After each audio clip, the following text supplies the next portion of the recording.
this ki blast out of his mouth. Bam, this blast hits Tamagami number 1, and he ends up disappearing in the blast. And there you see Arensu, she's got this smile on her face, and then she's like, oh, like, I don't know if she just had an orgasm or something. Like, that's the way it looked and it sounded. Maybe she was a little turned on too much by this action. Like, out of all the responses, you think you're gonna go like, yes! She's like, oh. Majin Kuu has confronted Tamagami number 1, and there he is, the strongest of the Tamagamis. And so he's smiling, basically ready, and you see Arensu, she is completely confident that this new, improved Majin Buu will be strong enough to take on the strongest Tamagami, and so he demands, he's like, let's go, let's do battle, Tamagami number 1 for that Dragon Ball. So there you have Majin Kuu showing he is not scared at all, and there you see Tamagami 1 basically not phased at all, he is ready, and so he jumps down off his platform, and whoo, look at the size difference, man, that thing's gotta be like 8 feet tall, but as we've seen in battles of Dragon Ball, Burter was like, what, 8 feet tall, or maybe even more, and Son Goku made short work of him. And so from there, you can just see right there, the Dragon Ball looking right past Majin Kuu, and the camera has to pan up just so you can see the size difference. And so Majin Kuu basically goes ahead and takes his next martial arts stance, and Tamagami 1's like, what is bruh even on? And there you go, and he's just doing a bunch of weird noise like, whoa! Now, this is anybody who watched the original Dragon Ball Z know that this is nothing different from what Kid Buu did. Remember, when Kid Buu fought Son Goku and Vegeta on the land of the Kais, he was going like, woo, woo, woo, woo, woo. So, this is nothing too different. Hey, we got Solomon Herms. It was a good episode. Absolutely it was. Thanks for joining the stream. And so, next, you see him doing these weird stretches, and he's making these weird noises like, whoa, so super goofy. And we're gonna see he goes in right here for the attack, and look at him, he hits the first punch, boom, Tamagami 1 ends up stopping him, and he goes for another punch, Tamagami blocks it, and then he goes for a kick, and Tamagami jumps way in the sky. Look at that blade, man, that is a sick sword right there. I can't wait to see how that comes into play. And then there you go, Majin Kuu, he goes up for against Tamagami, goes with another spinning kick, and boom, his stuff is blocked again by Tamagami number 1. And so Tamagami number 1 ends up getting sent back, and there you see Majin Kuu trying to go ahead and keep the pressure applied, and boom, look at that, just easily, effortlessly blocking all his shots. So a lot of throwing right now from Majin Kuu, but he's not landing anything on Tamagami. And look at Tamagami 1 at this point is not even blocking anymore, just dodging and turning. He's given his back up to Majin Kuu just to show exactly how much better he is when it comes to this. And then he blocks with another elbow, and then he's blocking the kick, and then he's blocking another punch. Look at the face. Tamagami 1 is like, This man is not even phased. So it ain't looking good for Majin Kuu. Look at this, Tamagami 1 serious, on point, and then look at that, more, just fading all of his shots. And Tamagami 1, once again, he's like, okay, when you gonna be serious now? When you got it? And then boom, he comes right to the camera, and there you see our first sign of fear in Majin Kuu. And he ends up going and jumping back, and he's on the ground. And then Majin Kuu does some really cool thing, like this energy attack right here. This looks really cool. Amazing animation. I will say this animation was on point. Shout out to the I'm not going to say all the animation staff, but for this episode, the chief animation director was Norihiro Shintani, and the animation director was Kori Saito. Kori Saito. Sorry if I butchered those names, but if you guys remember Norihito Shintani, he's the one who was the main animation director for Dragon Ball Super Broly, and that movie looked phenomenal, and it's no reason why this episode looks amazing. And right there, you see the cool ki blast there, and he's gathering the energy, gathering that energy up really quickly, just like Kid Buu could, and he sends it right over to Tamagami number 1. Once again, Tamagami number 1, not phased, with that ever so poker face, and it goes ahead and gets sliced in half. And Tamagami 1 is like, you gotta do better than that if you want this Dragon Ball. At this point, Majin Kuu, he's like, ah! He's just, enraged, and he starts shooting off these ki blasts. Man, I'm pretty sure he's gonna be a character in Dragon Ball Dragon Ball Sparking Zero. So there's no doubt to me that this is gonna be pretty awesome to see him do these attacks. And so he starts unleashing the ki blast, and Tamagami 1 puts up this shield with one hand. Once again, very stoic face, no emotion, just easily blocking all of Majin Kuu's stuff. And Majin Kuu's getting angry because he cannot land one hit on this guy, and he just goes, ah! And he's just so unorthodox, man. Majin Kuu just starts dancing like a ballerina in the sky, and then he turns into a tornado, and then this green light comes out, and now he's like this glowing green tornado. You know what he reminds me a lot of? Gotenks. I'm pretty sure Gotenks had a technique like that where he was spinning. It's the early part when they're in the room spirit in time, aka the hyperbolic time chamber, and it's in that battle with Super Buu that Gotenks is just doing random attack after random attack after random attack, and it's like, what is it all amounting to? That's exactly what this reminds me of. And except here it's like Majin Kuu is trying his best, because Gotenks obviously wasn't trying until they get back out onto Kami's lookout. And so once again, look at this, man. You got a green flashing tornado coming straight to your face, and Tamagami 1 is like, I'm not even gonna put a guard up. I'm just gonna sit there and look at you. And man, look at this. Majin Kuu coming in for the kill, and like as if he just like did a big dive or something off of one of those really high platforms into the pool. And so Tamagami 1, once again, no emotion on the face, not fazed by this dude one bit. He just goes ahead, looks at this thing coming at him, and woof, just turns, just side swoops the guy and lets him go flying like man, Tamagami 1 is looking more and more, guys, like he is the absolute real deal, and I'm all for it. And right here, my man Tamagami 1, he grabs Majin Kuu by the belt, and look at this casually. It's not like this man he puts his sword down. He just casually goes ahead and basically goes ahead and basically throws Majin Kuu like it ain't nothing, just casually, all ease, flips that boy into the sky. And look how when they put the speed lines, you know how quick they're moving. And look at this, he's like, oh, he's all over the place. You see the wind and everything, and Majin Kuu ends up falling to the ground, boom, head first. And actually before this, I missed a frame, but he actually put his hand and still went head first into the ground, man. And you see the rocks exploding here, and Tamagami 1 making it very clear at this point to Majin Kuu that you are out of your lead. You should have not even came to try and get this Dragon Ball from me. And so Tamagami, what you gotta admit, Majin Kuu, what you gotta admit, he ain't gonna give up. He starts doing this weird ritual, and he's back to yelling and doing these faces, and he starts, this was funny right here, so he goes on the charge, and like right there he's jumping, and what ends up happening is he slips mid-running and lands on his butt, and then ends up bouncing forward and then rolling on the back of his head and just being a complete klutz. And then he finally gets a hold of himself in his if you can't even keep yourself straight, what shot do you have once you reach Tamagami number 1? And he jumps up into the sky, and you're like, okay, is he gonna do something here? What's he got? He's doing more ballerina dances, and he comes right over into the camera shot, and Tamagami number 1, like, I am not impressed. You need to show me something.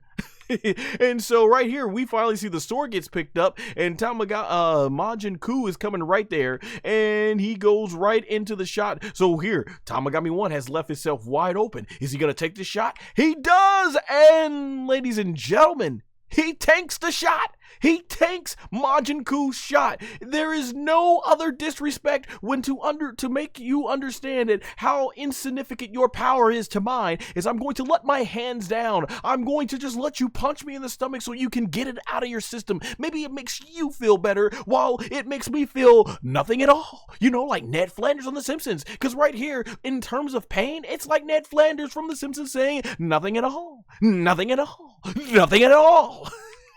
And so Majin Kuu is just irate at this point. He starts getting in the air, unleashing these blasts. He's coming down hard on him. He's got to unleash this ki blast out of his mouth. And I mean, animation looks so sick right there. I mean, phenomenal job of the animation staff. And he starts unleashing it, you know, being with Norihito Shintani, I believe, doing that.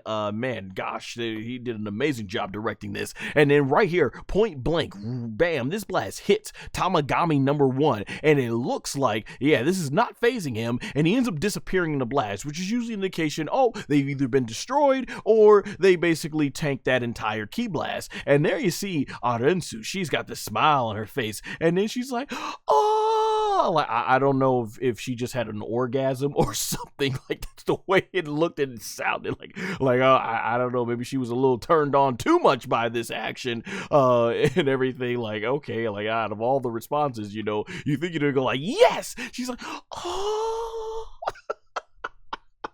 Dr. Arensu, and she is smiling, so it's like, okay, is Majin Kuu finally doing something again here against the Tamagami? And we see the Tamagami's kind of bent over, he's slumped over a little bit, and he's got steam coming from him. But then once again, that very stoic face, he gets right back up and is just like, easy work, what you got next, boy?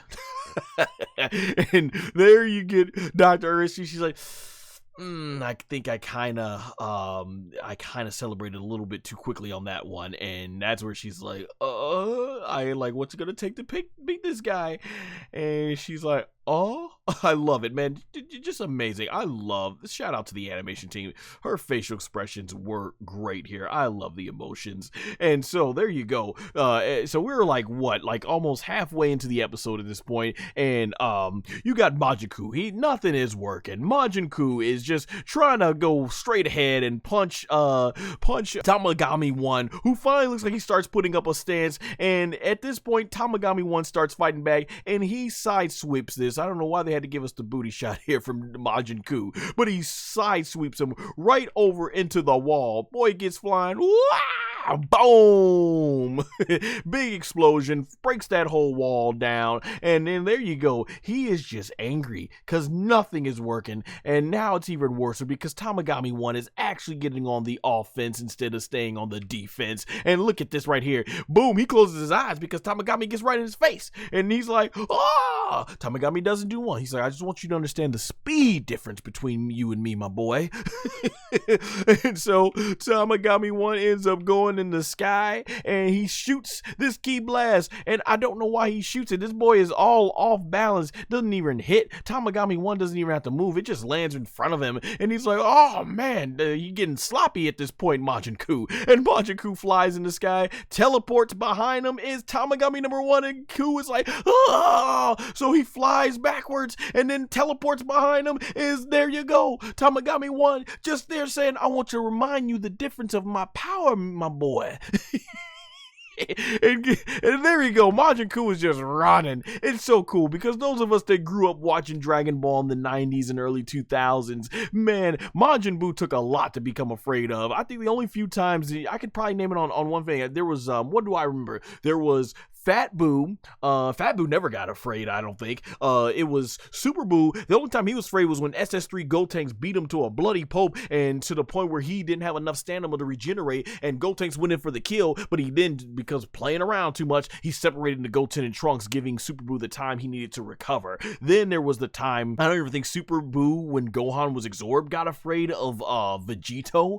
There was the time, he never got afraid, but I remember, what was it, Kid Buu? Yeah, Kid Buu only got afraid once the Super Genki Dama, aka Super Spirit Bomb, was formed, and Buu was like, ah! And even then he was still trying to fight back from it and stuff until he realized he wasn't. He's like, ah, because he knew holding that back wasn't going to be nothing. And so yeah, this Majin Kuu being afraid very quickly, and Tamagami 1 just ain't playing with him. Look at that. He's like, you got no shot, boy. You out of your lead. And then there you go. You see Majin Kuu is completely sweating bullets here. Majin Kuu, that boy is sucking wind, as they call in Perverse. He's like, he's exhausted all his energy trying to beat Tamagami. And I look at the stance. Tamagami 1 is like, you ain't it, bro. You are not him. You are not him. And so look at Tamagami number 1. He is unfazed. This boy has done nothing but probably waste his time. And there you see, I think there you can see that's called for Dr. Arensu acceptance. She has accepted that this experiment was a failure and that yes, was a waste of time and that she ain't getting no Dragon Ball today. And there you see Majin Kuu is like, he's still breathing heavily, and he goes up, he catches his breath, and he then smiles, said, all right, you got me, I give up, you win, and he goes ahead and bows out of respect. And he goes running back to Dr. Arensu. He says, well, sorry, I can't get that Dragon Ball. And Dr. Arensu's like,